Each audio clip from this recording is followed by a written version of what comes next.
1996년 8월 21일 김정일 집무실 그가 제게 건넨 극비 문서의 제목은 충격적이었습니다.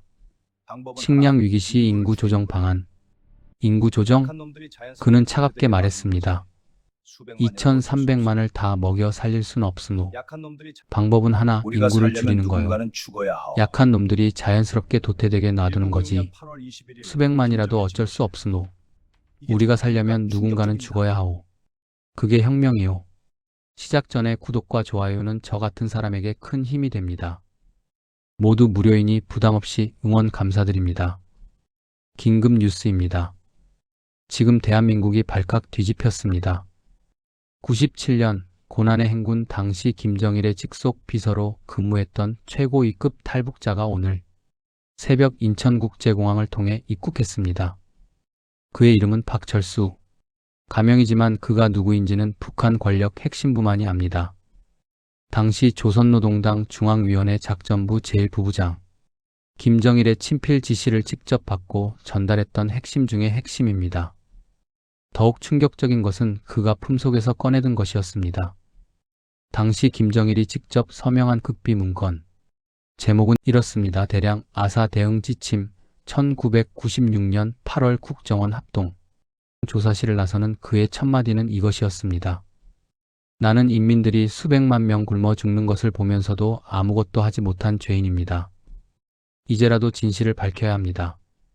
김정일은 인민들을 의도적으로 굶겨 죽였습니다. 도대체 무슨 일이 있었던 걸까요? 90년대 중반 북한 전역을 휩쓴 대기근.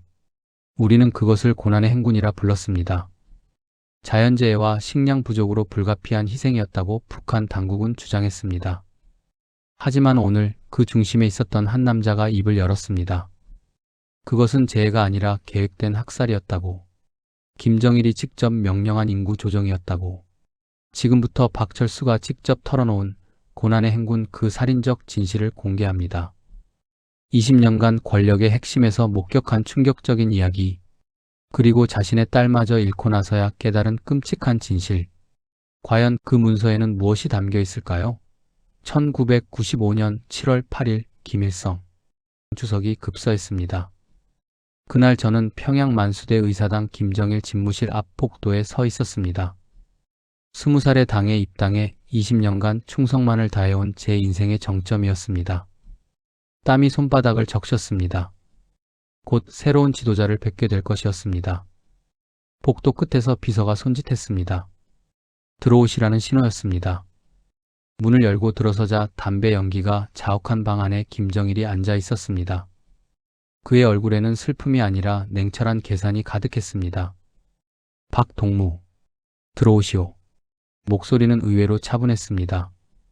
아버지를 잃은 슬픔이 아니라 권력을 장악한 자의 여유가 느껴졌습니다. 예, 장군님. 저는 허리를 구부려 인사했습니다. 지금부터 동무는 나의 오른팔이오. 내 입이 되고 내 눈이 되어야 하오. 작전부 제1부부장에 임명하겠소. 심장이 쿵하고 뛰었습니다. 작전부 제1부부장. 전국에 내려가는 김정일의 모든 지시를 처리하는 자리였습니다. 북한 권력 서열 상위 10% 안에 드는 자리였습니다. 충성을 다하겠습니다. 장군님, 영광이었습니다. 아니, 영광이라고 믿었습니다. 그날부터 제 인생은 완전히 바뀌었습니다. 평양 중구역에 위치한 3층 양옥 관저가 제게 배정되었습니다. 대리석 바닥이 거울처럼 빛났고 마당에는 분수가 있었습니다. 차고에는 벤츠 승용차가 2대나 주차되어 있었습니다. 아내는 처음 집을 둘러보며 입을 다물지 못했습니다. 동무, 이게 정말 우리 집이에요? 꿈만 같아요. 그렇소. 이제 우리도 당의 핵심 간부요. 마음껏 누리시오. 식탁 위에는 일본산 소고기와 프랑스산 와인이 매일 올라왔습니다. 평양 제1백화점에서 직접 배달되는 최고급 식자재들이었습니다. 일반 인민들은 구경도 못할 음식들이었지요. 15살 딸 미숙이는 평양 제1중학교에 다녔습니다. 미래의 엘리트를 키우는 학교였습니다. 13살 아들 명철이는 만경대 혁명학원에 입학했습니다. 김씨 일가와 최고위 간부 자녀들만 들어갈 수 있는 특권 학교였습니다. 우리는 북한 최상층 1%의 삶을 살고 있었습니다. 하지만 1995년 가을부터 이상한 보고들이 제 책상 위에 쌓이기 시작했습니다. 함경북도 무산에서 급식을 못 받은 주민들이 산나물을 캐먹다가 식중독으로 30명이 사망했다는 보고, 평안북도 신의주에서는 장마당에서 옥수수를 구걸하던 아이가 굶어 죽었다는 보고, 양강도에서는 일주일간 배급이 끊겨 놓인 50여 명이 아사했다는 보고, 저는 이 보고들을 정리해 김정일에게 올렸습니다. 당연히 대책이 나올 거라 믿었습니다. 인민의 어버이시니까요. 위대한 지도자시니까요. 하지만 이틀 뒤 돌아온 문서에는 붉은 펜으로 딱 3글자만 적혀 있었습니다. 보고만 받음. 그게 전부였습니다. 아무런 지시도 대책도 없었습니다. 처음에는 착각이라고 생각했습니다. 장군님께서 바쁘셔서 아직 결정을 못 내리신 거라고. 하지만 비슷한 보고가 10건, 20건, 50건으로 늘어갈 때도 돌아오는 답은 같았습니다. 보고만 받음. 뭔가 이상했습니다. 하지만 저는 의심하지 않았습니다. 의심할 수 없었습니다. 의심하는 순간 저도 끝이니까요. 1996년 8월 21일 제 인생이 완전히 뒤바뀐 날이었습니다. 그날 오전 10시 김정일로부터 긴급 호출이 떨어졌습니다. 즉시 집무실로 오라는 지시였습니다. 차를 몰아 만수대로 향했습니다. 평소와 다르게 경비가 삼엄했습니다. 뭔가 중대한 일이 벌어지고 있다는 느낌이었습니다. 집무실 문을 열고 들어가자 김정일이 창밖을 보고 서 있었습니다. 손에는 담배가 들려 있었고 연기가 피어올랐습니다. 박동무 앉으시오. 저는 소파에 조심스럽게 앉았습니다. 동무, 지금 우리 공화국의 식량 사정이 어떻소? 심각합니다. 장군님, 작년부터 계속 악화되고 있습니다. 홍수 피해와 가뭄이 겹치면서 곡물 생산량이 절반 이하로. 알고 있소. 그래서 오늘 동무를 부른 거요. 김정일이 책상 서랍에서 빈 문서철을 꺼내 제 앞에 놓았습니다. 지금부터 극비 문건을 작성할 것이오. 제목은 이렇게 하시오. 식량 위기 시 인구 조정 방안. 저는 귀를 의심했습니다. 인구 조정? 무슨 뜻입니까? 장군님, 인구 조정이라는 것이. 박동무, 현실을 보시오. 지금 2,300만 인민을 다 먹여 살릴 식량이 있소? 없소? 그것은 어렵습니다만. 소련도 무너졌소. 중국도 돈 없으면 한 톨도 안 줘요. 식량 수입은 불가능하오.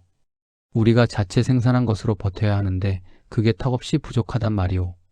하지만 장군님, 그렇다면 해외에 구호를 요청하거나. 김정일이 손을 저었습니다. 그건 안 돼요. 우리가 굶주린다는 것을 세계에 알리면 체제가 흔들려요. 미제놈들이 우리를 침략할 구실을 주는 거요. 절대 안 돼요. 그렇다면 어떻게? 방법은 하나밖에 없으소.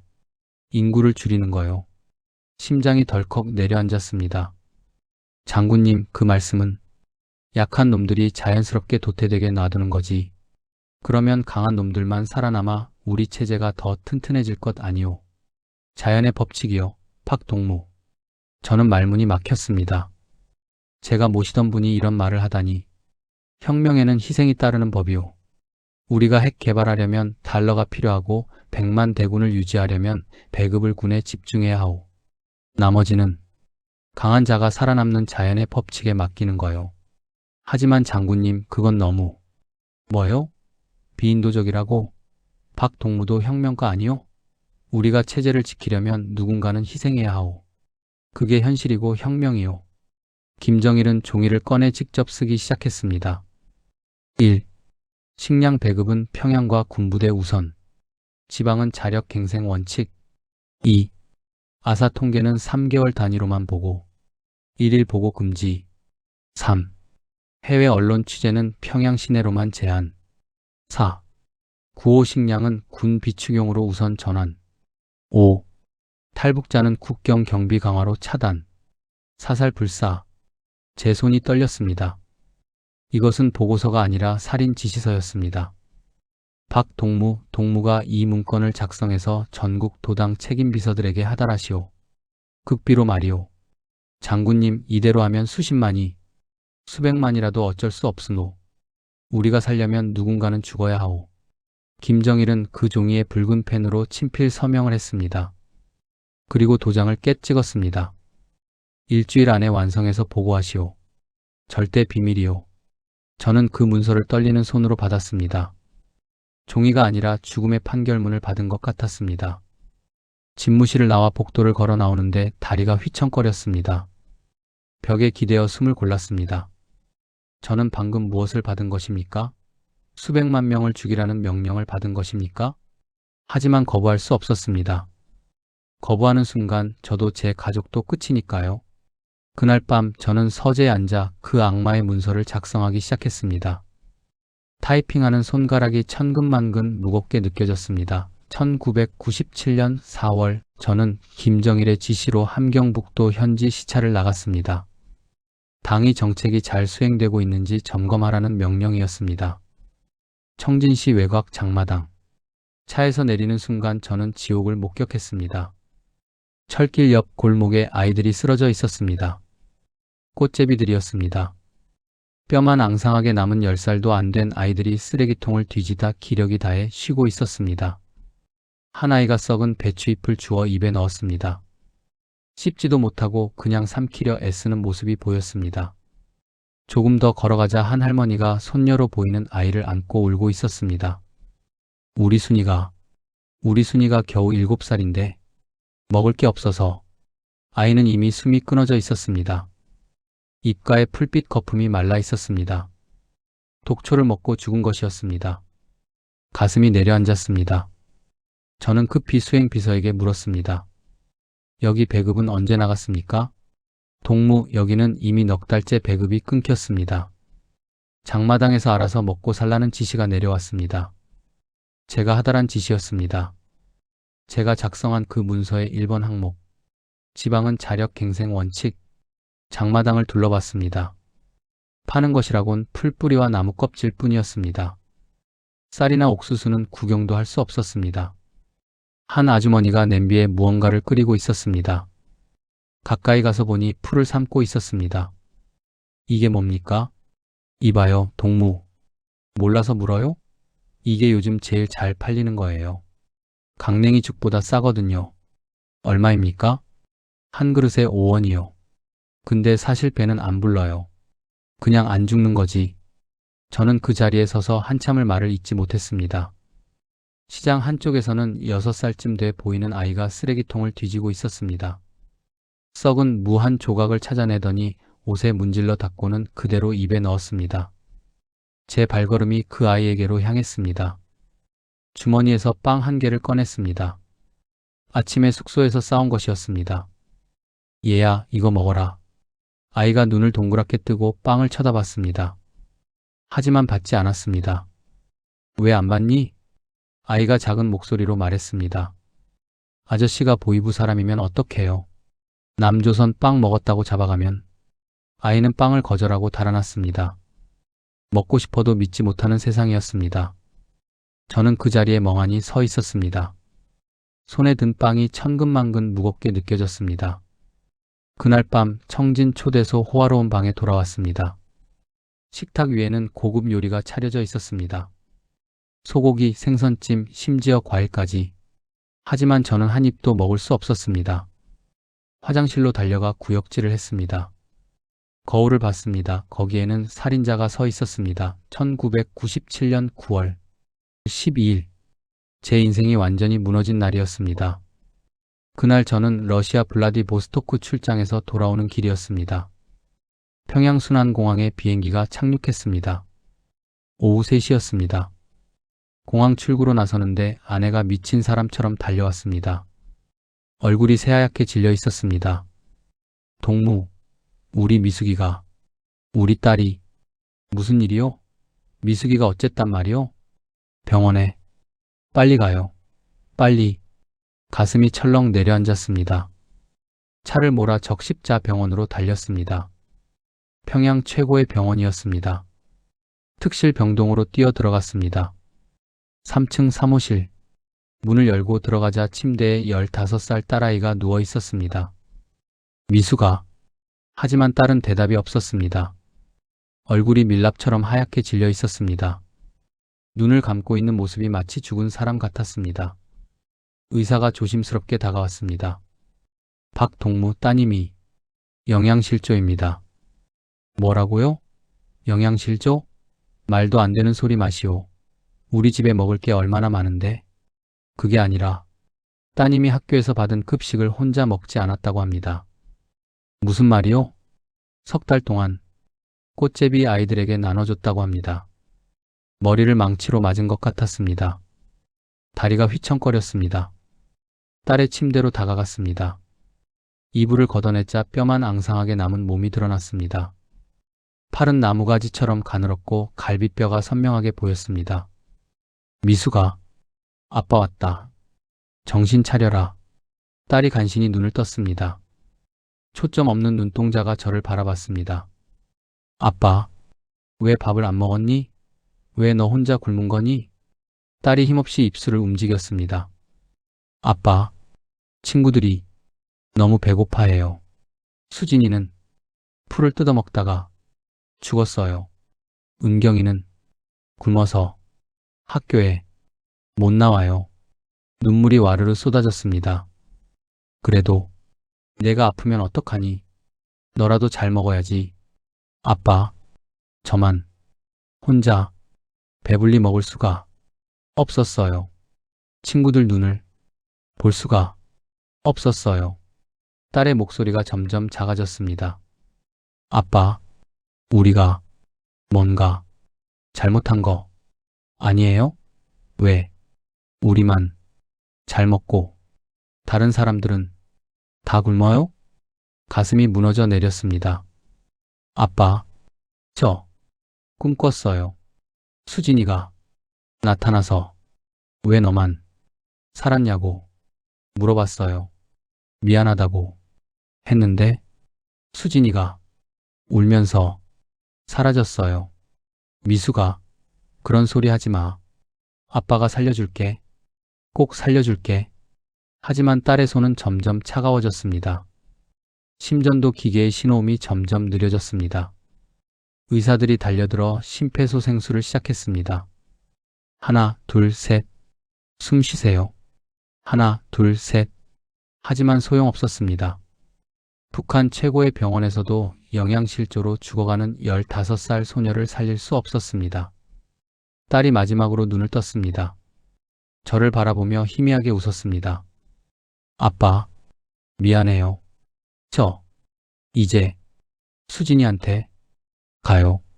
더 이상 미안하지 않아도 되죠? 안 돼. 미수가 눈 감으면 안 돼.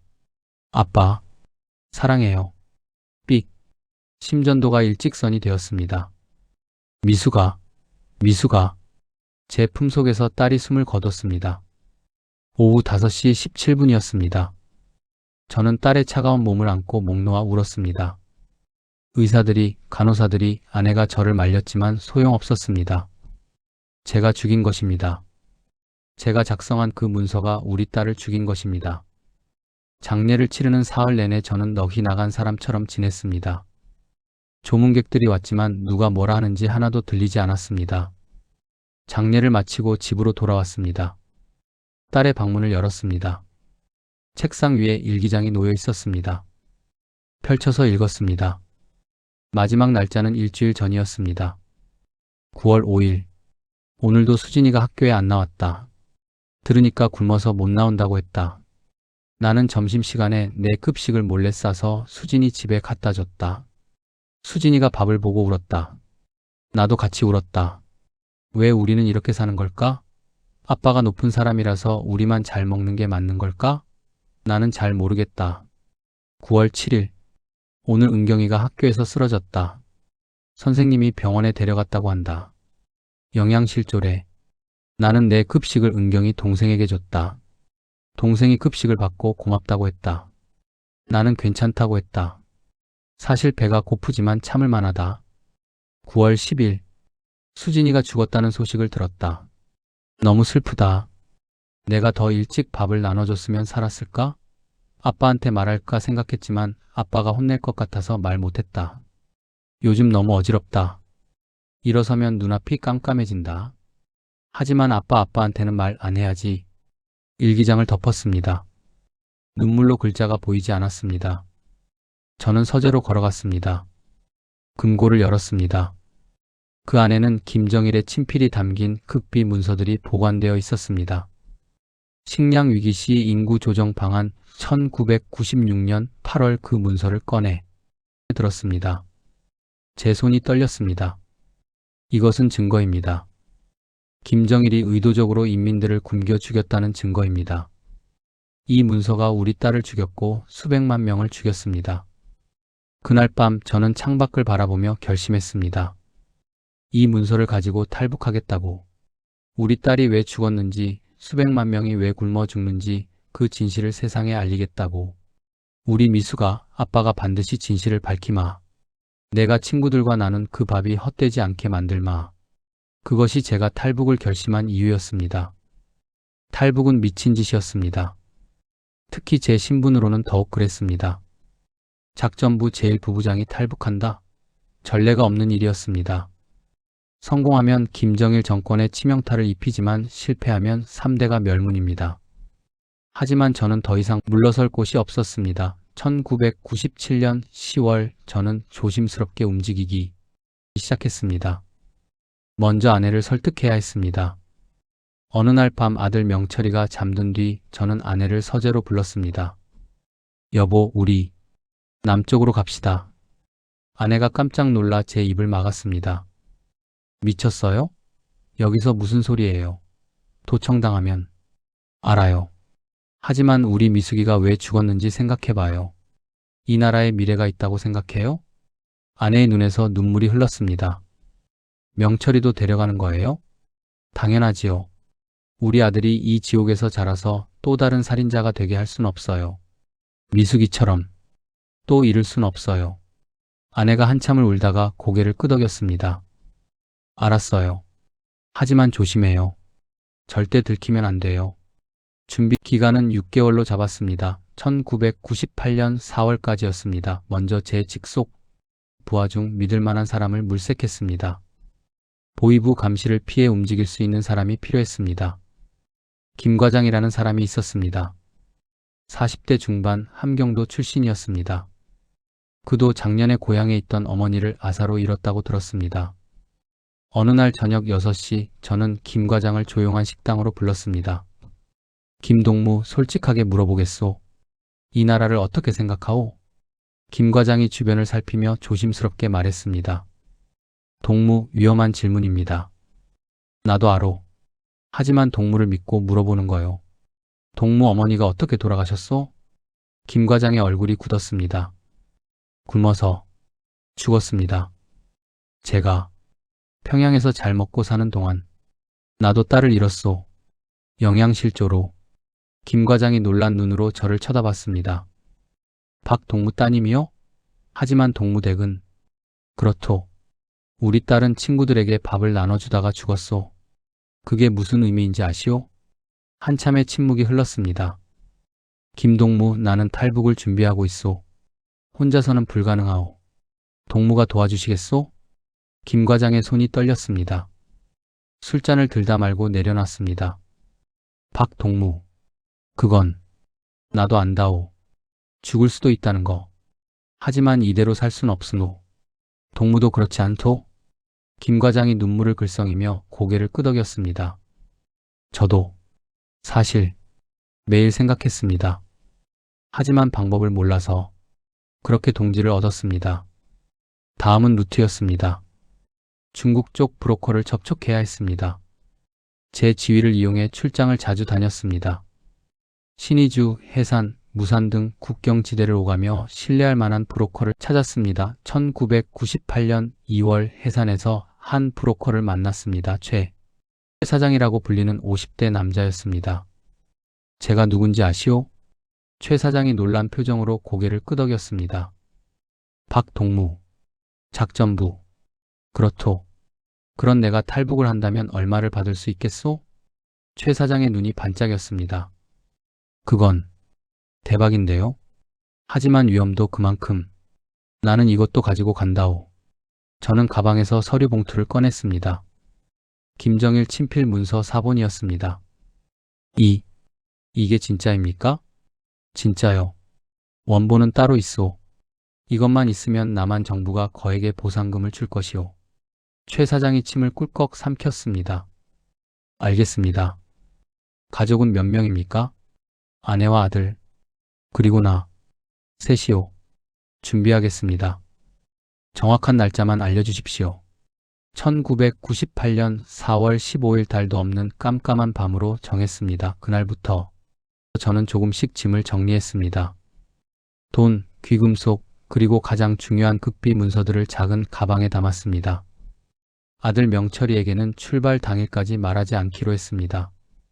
혹시라도 친구들에게 말할까봐 걱정되었습니다. 4월 14일 밤 저는 딸 미숙이의 사진을 가방에 넣었습니다. 미숙아, 아빠가 약속 지킬게. 진실을 반드시 밝히마. 드디어 다음 날이 결전의 날이었습니다. 1998년 4월 15일 그날 밤 11시 저희 가족은 해산 근처 두만강변에 도착했습니다. 바람이 칼날처럼 차가웠습니다. 4월 두만강은 아직 얼음장처럼 차가웠습니다. 아빠, 무서워요. 13살 아들 명철이가 떨고 있었습니다. 그날 저녁에야 탈북 사실을 알려줬습니다. 명철아, 조금만 참아라. 저 강만 건너면 우리 자유롭게 살 수 있어. 최 사장이 갈대숲에서 손짓했습니다. 지금입니다. 순찰조가 교대하는 시간이에요. 5분 안에 건너야 합니다.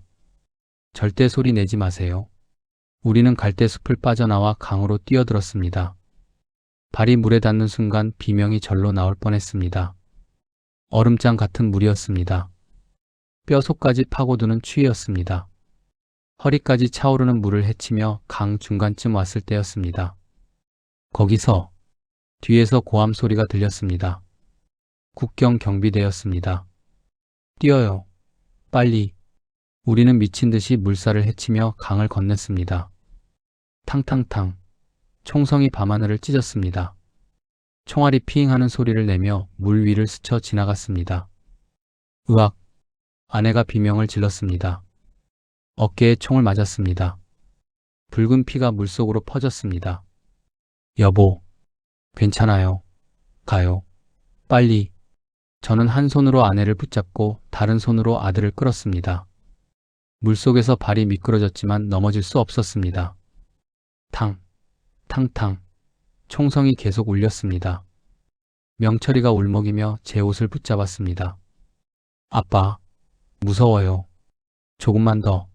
거의 다 왔어. 중국 땅이 바로 눈앞이었습니다. 최 사장과 다른 브로커들이 강변에서 손을 뻗고 있었습니다.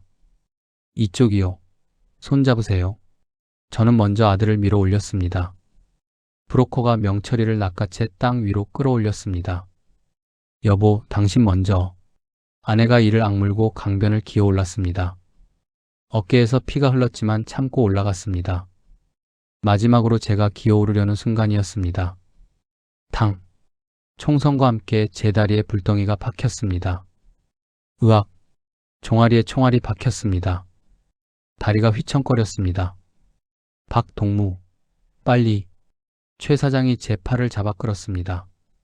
저는 있는 힘을 다해 강변을 기어올랐습니다. 중국 땅에 몸을 던지는 순간 뒤에서 또 총성이 울렸습니다. 하지만 이미 늦었습니다. 우리는 중국 땅에 있었습니다. 빨리 튀어야 해요. 중국 공안이 올 거예요. 우리는 젖은 몸을 이끌고 정신없이 숲속으로 달렸습니다. 아니, 기었습니다. 다친 다리를 질질 끌며 움직였습니다.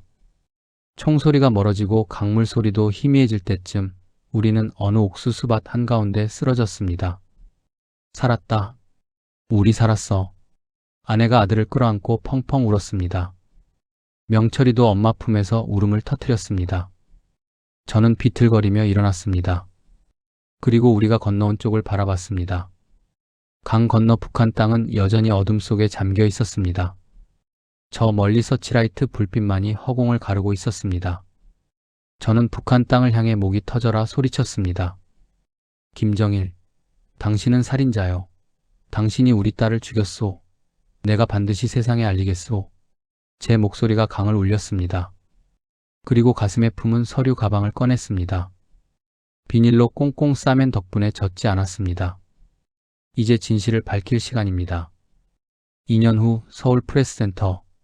저는 그 문서를 세상에 공개했습니다. 여러분, 이것이 증거입니다. 김정일은 의도적으로 인민들을 굶겨 죽였습니다. 카메라 플래시가 번쩍였습니다. 전 세계 기자들이 몰려들었습니다. 고난의 행군은 자연재해가 아니었습니다. 계획된 학살이었습니다. 제 증언은 전 세계에 보도되었습니다. UN 인권위원회가 북한 정권을 조사하기 시작했습니다. 지금 저는 서울에서 평범한 할아버지로 살고 있습니다. 아들 명철이는 대학에 다니고 있습니다.